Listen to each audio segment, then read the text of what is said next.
Imagine this. Right before everything is about to happen, the deal's about to close, the project's about to launch, and suddenly, the limited partner pulls back.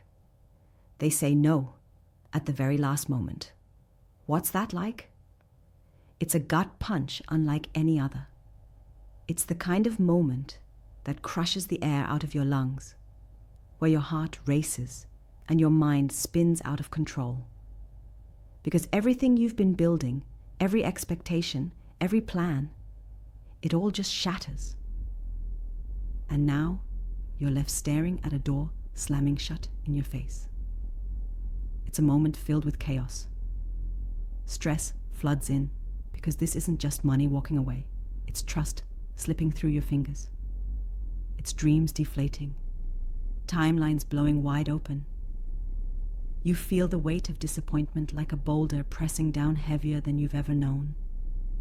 People around you start asking questions you don't have answers for. The pressure mounts. What now? How do you fix this? Can you even fix this? The real pain is how personal it feels. It's not just a business loss, it's a crack in your vision. A challenge thrown right at your will. That sinking feeling, that fear of failure, it's raw and ruthless. But here's the hard truth that too few will say out loud. This moment tests everything. Your stamina, your mindset, your purpose. It challenges the very core of why you do what you do. But here's the fire you need to remember. This is not the end, not even close. When a limited partner says no at the last second, it forces you to strip everything down to the essentials.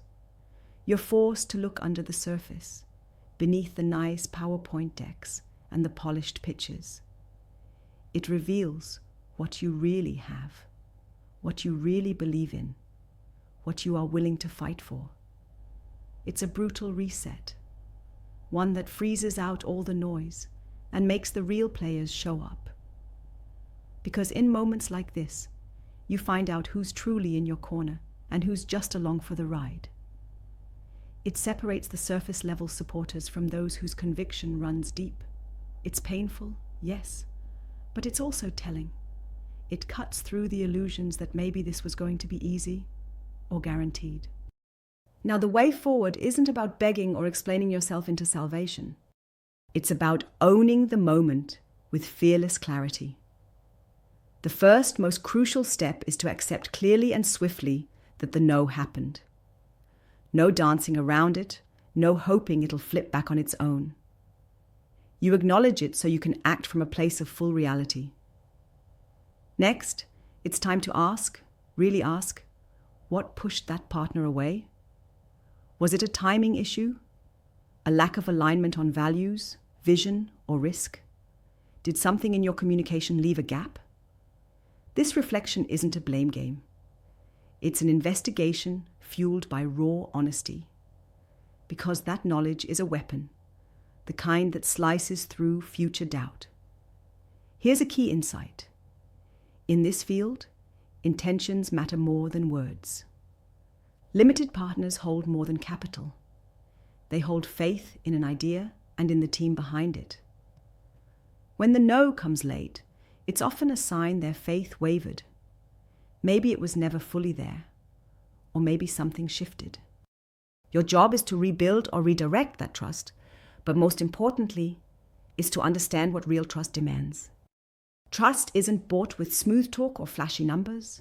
It's earned through consistent action, openness, and an unshakable belief in what you're building, even when the world turns cold on you. So don't waste time selling past what is. Instead, focus on showing up every day with gritty, relentless commitment to your vision. Be the proof they didn't see. Another trap many fall into at this moment is desperation. The panic to plug the hole fast can make you reach for anyone, any money, any one connection. That's poison. Instead, use this moment as a filter. The power of scarcity sharpens your clarity. Align only with those who match your fire. Those who don't will slow you down, dilute your message, and drain your energy. there's a kind of liberation in this rejection. It's a brutal gatekeeper that guards your future from settling for less than what you deserve and what you believe in.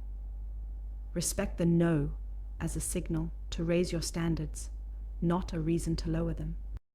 Now, the real magic happens when you take the no and turn it into your edge. How? By transforming your setbacks into stories that fuel your narrative.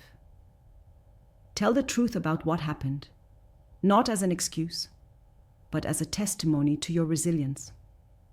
People don't invest in flawless paths. They invest in raw, honest journeys where the leader shows up hungry, determined, unbroken. Remember, the limited partner's refusal at the last second is not a rejection of you. It's a boundary, a line drawn in the sand that forces you to sharpen your identity as a founder, as a visionary. It demands that you become someone, not just chasing success, but someone who defines success on your own terms. That kind of self-sovereignty attracts the right investors, the right partners, the right battles worth fighting. Look closely at your network. The partners who walked away might just be the smoke clearing to reveal those who are truly ready. Now's the time to double down on those relationships. Build them so deep they can't say no next time. That means regular, honest communication, not updates for show, but real sharing of wins, losses, lessons. It means making your partners feel like they own part of the mission. And when it comes to your team, use this moment to rally them. Transparency breeds trust within your own circle.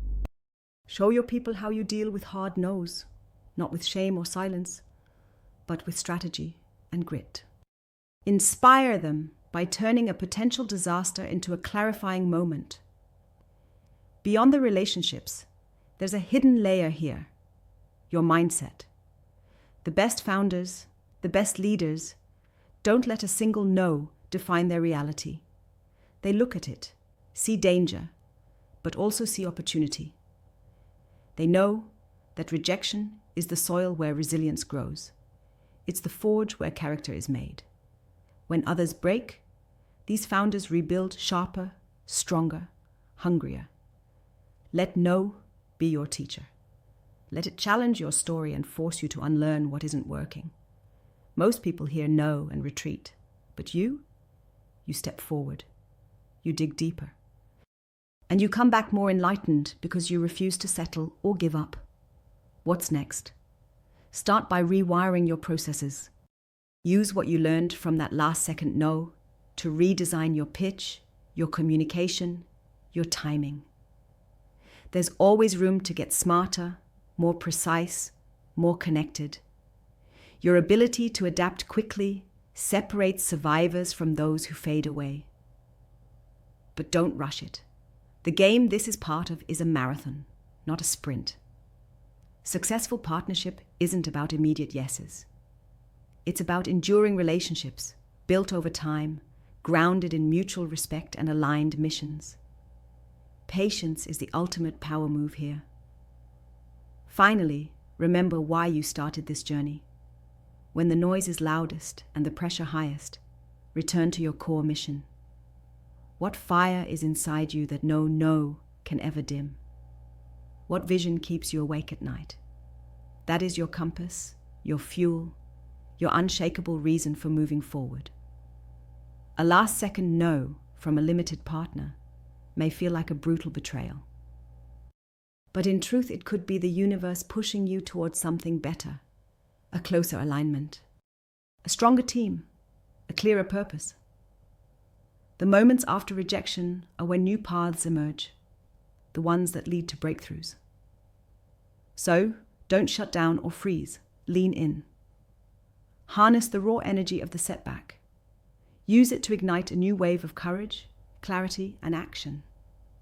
Show the world and yourself that the power isn't in avoiding rejection, but in how fiercely you rise from it. This is where the rare few separate from the crowd, where limited partners become true partners, where failure becomes freedom, and where what once looked like an end becomes the most radical new beginning you've ever had. If there's one thing to take away, it's this. The last second no isn't a wall. It's a door, waiting for you to kick it open. Don't walk away. Run through.